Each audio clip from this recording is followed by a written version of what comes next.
demokrasinya di kita ini baru lahir. Harusnya dari sejak zaman dulu kan, waktu Orde Baru balik lagi ke tirani. Jadi Tapi menurut lo itu memang sebuah sistem kenegaraan itu idealnya seperti apa sih? Apa menurut lo demokrasi itu adalah sebuah sistem yang ideal?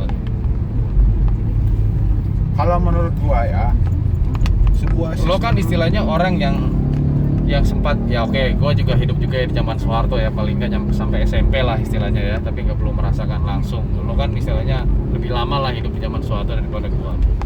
Melihat perbedaan zaman demokrasi dan zaman Orde Baru itu gimana menurut? sebenarnya di zaman Orde Baru itu udah zaman demokrasi, cuman pelakunya mengarahkan kembali ke wilayah tirani. Oke. Jadi bungkusnya demokrasi ya, tapi esensinya adalah tirani gitu kan, menggunakan suatu powerful ya, fasilitas negara lah gitu kan. Fasilitas negara jadi suatu kekuatan buat membentengi gerak dia, dan didukung pula dengan negara adidaya yang mempunyai kebutuhan maksimal di negara kita, harus lancar urusannya keluarga tersebut lah. Ya kita tahu lah ya. Ya kita tahu lah. Sudahlah gitu kan. Sudah. Yang paling penting. Tapi menurut gua apa yang terjadi sekarang, sistem demokrasi yang sudah berjalan di Indonesia ini tuh lebih banyak kebebasan ya sebenarnya, yang nggak ada aturan yang jelas gitu. Demokrasi tanpa moralitas akhirnya pengertian atau pendewasaan tentang demokrasi itu sendiri. Jadi demokrasi itu tidak bisa berjalan sendiri. Harus ada yang menempel, warganya harus sudah pada dewasa. Segi moralnya juga harus lebih baik. Ketika demokrasi dijalankan di sebuah sistem negara yang dimana rakyat-rakyatnya pendidikannya masih kurang, masih banyak orang yang lapar gitu kan. Nah istilahnya akhirnya jadi tidak jelas niat awal demokrasinya gitu, jadi kebablasan. Iya, demokrasinya di kita ini baru lahir. Harusnya dari sejak zaman dulu kan, waktu Orde Baru balik lagi ke tirani. Jadi belum demokrasi yang benar-benar demokrasinya kan baru setelah tumbangnya Orde Baru. Nah, jadi masyarakatnya juga lagi belajar, lagi meraba arti demokrasi yang sebenarnya itu, termasuk pemerintahannya ngejalanin suatu demokrasi itu bagaimana gitu. Sekarang tinggal berapa lama lah ya Indonesia ini rakyatnya belajar ya untuk mencapai demokrasi yang lebih masalah baik. Percepatan belajar ya. Iya. Tergantung ininya juga sih, apa namanya, regenerasinya juga nih, kualitas regenerasinya. Ya, ada beberapa yang benar. Soeharto pernah berbicara bahwa masa depan negara kita itu bergantung kepada generasi beberapa tahun ke depan, gitu kan. Itu hal-hal kami. Sekarang baru mulai nih, baru balita nih kita berdemokrasi, memaknai kelakuan pemerintah, memaknai kelakuan DPR. Itu semua belum selesai. Ya seperti yang lo omongin kemarin itu ya, hancurnya negara itu ya karena itu ya, zamannya Orde Baru itu akhirnya yang membuat jadi efek bagi siapa saja yang memimpin setelahnya. Oh iya, benar itu. Kita nggak bisa nyalahkan pemimpin-pemimpin yang sekarang karena mereka membawa beban-beban yang sesudahnya. Iya. Habit-habit orang-orang yang terdahulu, yang tadinya cuma duduk doang, perut buncit, dapat jatah terus ngalir, gitu kan, di satu sektor. Nah, sekarang udah nggak ada lagi ditutup, dia ngamuk lah. Kebiasaan nggak kerja dapat duit, sekarang dia harus kerja baru dapat duit.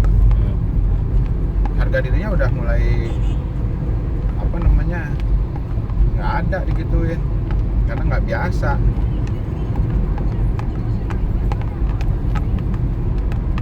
mudah-mudahan nanti kan dunia itu berputar.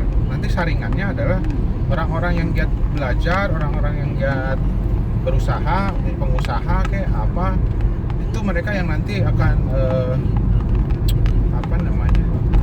bersikap bagus, bersikap bijak terhadap negaranya.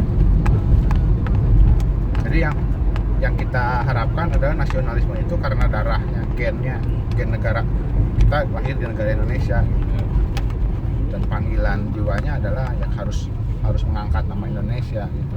Jangan sampai mengkhianatinya. Kalau bicara sekarang, kita belum bicara nasionalisme. Terlalu banyak masalah urusan luar negeri itu, orang-orang yang berkepentingan di negara kita yang punya kekuasaan sangat besar dan udah perjanjian lama lagi, itu masih pada berkutat tuh orang-orang itu. Mungkin juga kaum globalis, mungkin juga visi-misi negara-negara besar, negara-negara adidaya, ekspansi.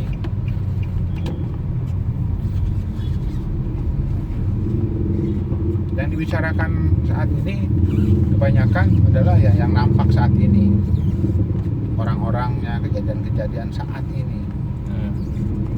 Padahal sesungguhnya harusnya dipahami dulu dari mulai sejarahnya, semenjak zaman dulu. Kalau misalkan nih salah satu contoh nih, bicara masalah PKI, coba kita tanya, apa itu PKI? Kapan lahirnya? Terus dulunya itu sebelum PKI itu ada tuh orang-orangnya ada di mana?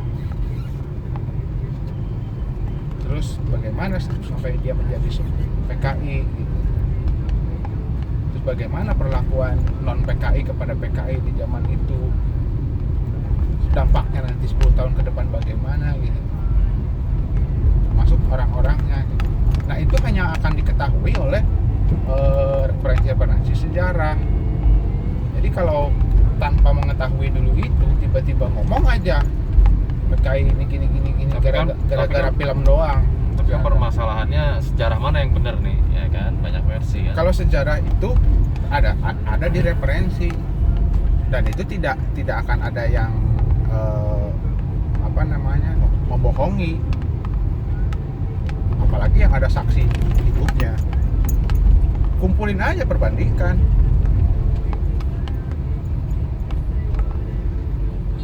Dan nanti juga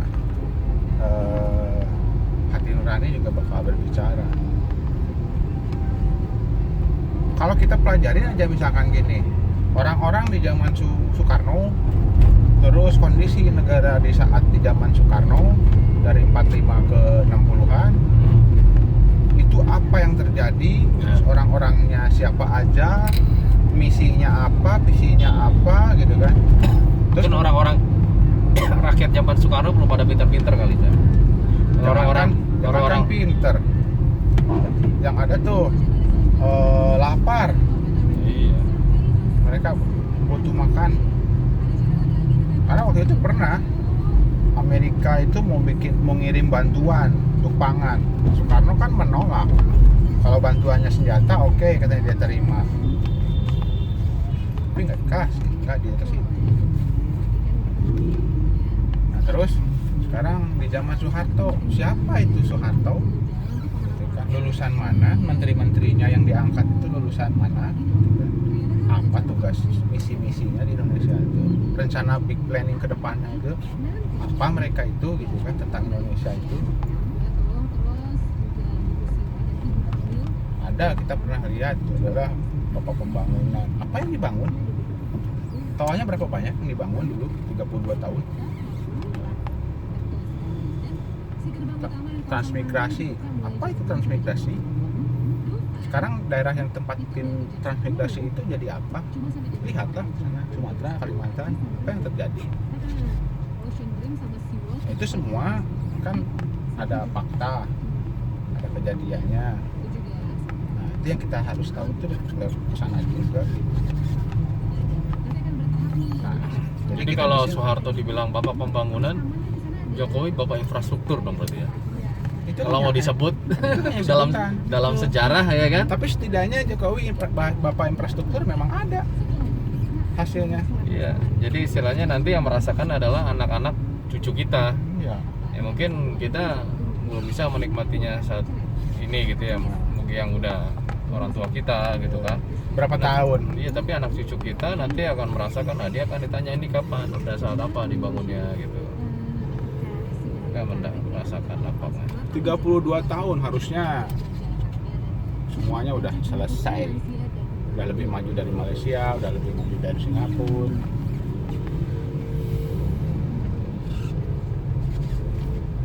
Ya, Singapura aja dia udah membangun MRT itu tahun 80 loh. Iyalah. Indonesia juga tahun 80, mungkin 70 ya, cuma di Taman Mini saya gitu. Oh iya. Iya benar. Teman ini. Mungkin kalau gue ya itulah ya butuh Oh iya, Taman Mini itu kasnya masuk kemana sih? ya ke keluarga Cendana lah, itu kan punya mereka bro. Oh gitu. Jadi bukan aset nasional itu ya? Kurang tahu bro. Salah. Ya emang perlu ini ya, bukan jeleknya ya, dampak negatifnya penilaian masyarakat ketika punya pemimpin yang visioner, berpikirnya itu bukan hanya 5 tahun tapi 20-30 tahun ke depan. Oh. Nah, ketika dilaksanakan dia saat ini pasti banyak pertentangan, protes. Karena buat apa istilahnya menggunakan uang negara tidak bisa dinikmati langsung. Iya. Gitu kan. Nah, sama halnya mungkin di zaman Soeharto, bedanya pemimpinnya tidak punya visi visioner. Saat itu mungkin kebutuhan infrastruktur tidak sepenting sekarang, sehingga dia tidak bangun karena dia tidak berpikir 20-30 tahun yang akan datang ternyata infrastruktur sangat dibutuhkan kan. Nah, itulah akhirnya udah sampai saat ini ya akhirnya harus dituntaskan sama pemimpin zaman sekarang.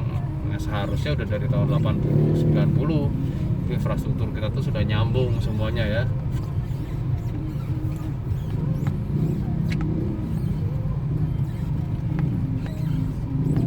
Tapi emang bagusnya pemilihan langsung ini presiden itu ya, jadi rakyat bisa memilih langsung Ya itu salah satu pemimpin yang baik, salah yang satu benar. cara berdemokrasi yang Kalau udah masuk milihnya lewat DPR pasti perpolitikannya sangat ya, lebih kuat lagi lah dibanding langsung. ya Jadi apa aspirasi masyarakat langsung tidak terapresiasi kalau lewat DPR.